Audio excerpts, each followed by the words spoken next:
The upper Big Hole is this big sink where all of the precip flows into this large basin. Given the precipitation changes and climate, our best hope for the Big Hole is to keep whatever water we get on the landscape as long as possible. Just to stand in these big, wide open natural habitats with these ancient rhythms, that's what makes my heart beat. If we lose these wetlands, those animals will all find somewhere else to be. So these two leks are within a mile of our Smith Springs restoration site, straight over that way.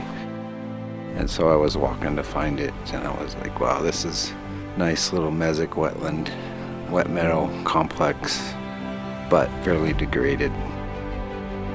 Headcuts basically are the formation of a drain that's going to take water out of a system and move it downstream as fast as possible. That headcut is lowering the groundwater table away and starting to actually cause this thing to dry up.